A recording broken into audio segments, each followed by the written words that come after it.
Good to have you with us tonight, folks. Thanks for watching. The right-wing attempt to gin up a scandal against the Obama administration basically is falling apart. For weeks, Republicans claim the president is trying to cover up information about the attack on the U.S. consulate in Benghazi, Libya. Republicans gave us a pretty good pregame show, don't you think? Specifically involving United Nations Ambassador Susan Rice. Some House members say this is worse than Watergate. This is not simply a cover-up of a third-rate burglary. We have 4 of our diplomatic personnel dead, and it is not a McCarthy-era tactic to demand accountability and demand that the American people are not misinformed about it to the point that they don't know what the threat is. The biggest loudmouths this week were Senator Lindsey Graham of South Carolina and John McCain of Arizona, who spent the last 3 days disparaging Ambassador Rice for her public remarks about Benghazi early on. Susan Rice should have known better, and if she didn't know better, she's not qualified. She should have known better. I will do everything in my power to block her from being the United States Secretary of State. She has proven that she either doesn't understand or she is not willing to accept evidence on its face. These Republicans were certain. They were absolutely certain Susan Rice was not telling the truth. So when the president says that Susan Rice was giving out or was talking about the most updated and the fully documented intelligence that the intelligence community had, that's not true. Enter General David Petraeus. The disgraced former CIA chief testified behind closed doors to the House and Senate Intel committees today. Petraeus destroyed one major Republican conspiracy early on just by showing up. Republicans were convinced Petraeus resigned last week to avoid testifying about Benghazi.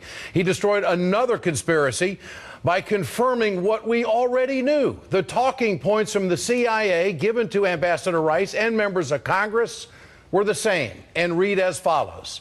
The currently available information suggests that the demonstrations in Benghazi were spontaneously inspired by the protests at the U.S. Embassy in Cairo and evolved into a direct assault against the U.S. diplomatic post in Benghazi. There are indications that extremists participated in the violent demonstrations. Petraeus testified that he and others knew al-Qaeda-aligned terrorists were involved in the attack, but ultimately they removed the language from the declassified talking points that Susan Rice used. NBC terrorism expert Michael Lighton says this is a common practice in intelligence briefings. It's a place that the intelligence community hates to be, is having classified information and then having to talk about that publicly, because you lose nuance, you lose context, and those unclassified statements often appear to be misleading, but what they're really doing is protecting the sensitive information which is in the classified realm. After today's testimony, Senator Kent Conrad told it like it is. What is very clear is that Ambassador Rice used the talking points that the Intelligence Committee had all signed off on. That is very, very clear. She used the unclassified talking points that were signed off on by the entire intelligence community. So criticisms of her are completely unwarranted. That is very clear. Let me paraphrase President Obama. Could you say that a little louder, Senator Conrad? What is very clear is that Ambassador Rice used the unclassified talking points. The unclassified talking points that the entire intelligence community had signed off on. And so she did completely the appropriate thing. It's amazing what happens in hearings, isn't it? The demeanor of the Republican committee members after the hearing made it clear there's no bombshell. Check out John McCain. He was a pit bull all week. Today, a little different story. He described his actions and that of his agency, their interaction with other agencies, and I appreciate his service and his candor. Senator, did his story change from his previous briefing with you just after the incident? Did he tell you about the situation? Congressman Peter King admitted General Petraeus okayed the final talking points given to Ambassador Rice. Did he say why he was taking over the talking points, that it was al-Qaeda related? They didn't know. He didn't know? They were not involved. It was done, the process was completed, and they said, okay, go with those talking points. You know why? Again, it's interagency. Again, I got the impression it involved 7, 8, 9 different agencies. Did he give you the impression he was upset that it was taken out? No. But you said the CIA said okay. No, they said okay, in that after it goes through the process, they okayed it to go. They didn't see, yeah, they said okay for it to go. No apology for Ambassador Susan Rice? None whatsoever after a full week of just trashing her? These Republicans have a lot of explaining to do for their behavior this week, don't you think? Ambassador Rice has been exonerated. Took one day. Although if you watch Fox News, there's still a conspiracy afoot. Nothing about the attack, nothing about al-Qaeda, nothing about that they were definite that al-Qaeda was involved. So to me, a question right now is who changed those talking points and why? That is the big question at this hour. Who changed those talking points and why? Republicans are doing whatever it takes to fake a scandal in the Obama administration. Paul Waldman of the American Prospect calls it scandal envy. Nixon had Watergate, Reagan had Iran-Contra, Clinton had Lewinsky, and Barack Obama, well, he's gotten off scot-free, and this is making the Republicans absolutely livid, he writes. Republicans are not going to get the Watergate this time around. Senator Harry Reid wrote a letter to Senators John McCain and Lindsey Graham saying a select committee for investigation simply will not happen. The time for phony outrage is over, Republicans. Republicans need to get back to the real problems facing Americans. Get your cell phones out. I want to know what you think. Tonight's question: will the GOP stop their witch hunt on Benghazi? Text A for yes, text B for no to 622-639. You can always go to our blog at ed.msnbc.com and leave a comment. We'd like to have you do that tonight. And, of course, we'll bring the results of the poll later on in the show. Joining me now is retired Army Colonel Lawrence Wilkerson, former Chief of Staff at the State Department during General Colin Powell's term, currently a Pamela Harriman visiting professor at the College of William and Mary. Colonel, good to have you with us tonight. Good to be here, Ed. Take us down the road of talking points. I mean, do we see unified talking points? Is this common practice that the Intel Committee will get together to brief agents or to brief the Congress and to brief the country? And is it usual that they might leave out some information and not spill everything? Take us down that road.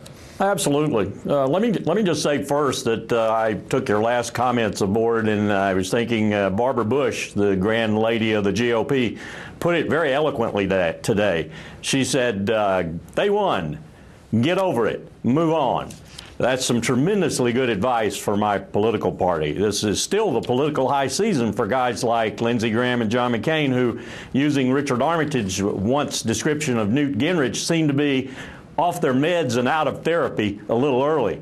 They need to get their act together. As you pointed out, there are challenges this country needs to confront, and it needs to confront them in a reasonably unified way. And that means the Republicans have to participate.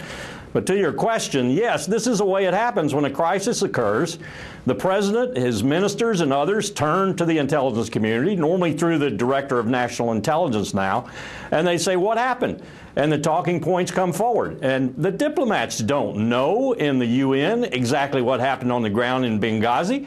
They trust the intelligence community and others in the government to give them the talking points, and then they give those talking points, feeling that they're giving the truth to the American people. So what it comes down to early on here, can we come to the conclusion that the Republicans didn't like the talking points, and they didn't think there was enough information in them, and so they're saying there's a cover-up? I think it's more serious than that, Ed. I think they don't like Susan Rice, and so they've fabricated some attacks to try and keep her from, as they think is a possibility, being nominated to be the replacement for Secretary Clinton at State. And so they're starting their attack early. And this very idea that one single senator, this used to gall me at the State Department. It galled me at the Defense Department, too, that one single senator can exercise his will and stop the appointment of a president's secretary or assistant secretary or deputy secretary is nonsense. Well, we've got to get beyond this sort of thing. Well, John McCain and Lindsey Graham aren't beyond it. Would you term them as being somewhat overzealous this week and out of bounds? What about their behavior as senators when, I mean, they were ready to condemn the administration and Susan Rice before any testimony was heard? They were, and as I said, it's still the political season. Again, get over it. The Democrats won. Let's get on with the nation's business. And the nation's business, you know, we have lost more diplomats than we have generals. That'll tell you something about how dangerous it is to be a diplomat. Ryan Crocker, Ambassador Ryan Crocker, for whom I have infinite respect, made a comment yesterday. These people work in dangerous territory. That's not to say that we shouldn't investigate the circumstances under which they get injured or lose their lives, but this is a dangerous job. George W. Bush had 3,000 Americans killed on his watch, and we didn't even get to the commission that investigated him until 2004. And there was incompetence there, and there was intelligence failure there. But we got beyond that. And we need to get beyond this because, Ed, we have got some serious country right now. Yes, we do. And John McCain said to the reporters there at Capitol Hill today after this hearing that there were intelligence failures. Where are the intelligence failures? I mean, isn't the fog of war accounting for some of the chaos that took place here? I mean, it's like they want an absolute perfect report in the midst of a terrorist attack, and Petraeus knew early on that it was a terrorist attack, but he certainly wasn't going to tell the country about it. The director of the CIA is under an obligation to keep black ops black. He can't go out and start spilling the beans on them. He endangers people's lives, and he endangers sources and methods. He endangers contacts, fragile contacts that have been made in Libya. We've got a real mess in northern Mali right now. Al-Qaeda is resurgent there, in league with the Tuareg. So we've got a real problem, and I'm sure they were setting up some sort of operation there to kind of monitor that problem and do something about it. You can't go on the television to start spilling the beans to the American people when you got people in harm's way. So this is not necessarily an intelligence failure. It's simply a political move by my party to try and capitalize on what they think are the deficiencies of a president who's just beat the daylights out of them. Colonel Lawrence Wilkerson, great to have you with us tonight on the Ed Show. Thanks so much for your expertise. Appreciate it. Thanks for having me, Ed. Remember to answer